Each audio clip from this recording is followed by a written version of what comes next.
Hello, welcome to my analysis today.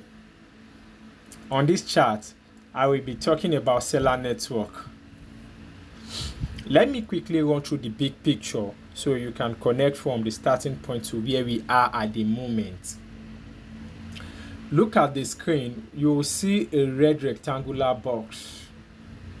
The red rectangular box is where Celer network crosses from buy zone to sell zone. Throughout all the price movement below the red line, which is our 200-day moving average, it's seller's territory. Most of your trades you need to be selling because it's telling us that it's a downtrend at that moment. And now let's continue. And around this year, beginning of the year, Celer network has a rally and it crosses from seller's territory to buyer's territory. It's changing from bear zone to bull zone. Now that it gets to bull zone, let me analyze how it has been behaving and you can see how it's performing at the moment.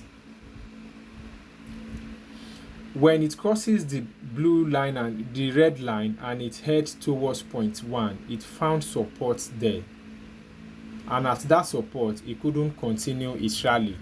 Then it came back to point 2 to establish a at point 1 it found resistance there, not support.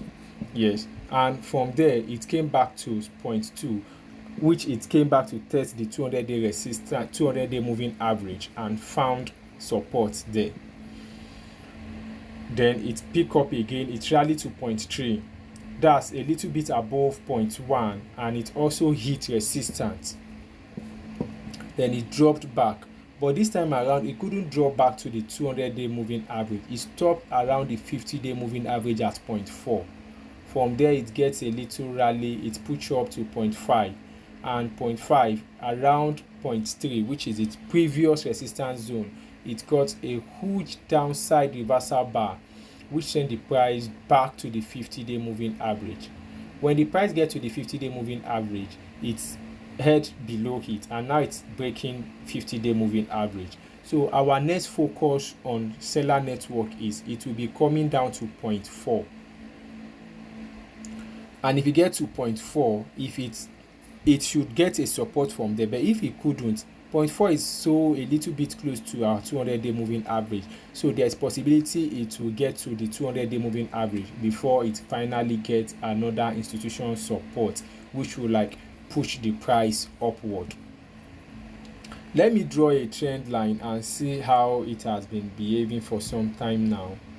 Looking at the chart, if I connect my line from point 1, 3 to 5, what it's telling us is that it has a resistance zone around that particular area, not an exact line, it's always zone. And when we look at point 2 to point 4, it's telling us that the downside trend line has been broken. So since the line has been broken, there is possibility for Celer network to come to the 200-day moving average. Those who are still selling might still sell and make some profit down to the 200-day moving average before it reverses. And when it reverses, we expect the price to get support from the 200-day moving average, which will push the price upward and the upward rally might resume. This is the analysis of Celer network. If this analysis really help you or you want more clarity, subscribe to my channel. If you have any questions, put your questions in the video comment section. Thank you for watching.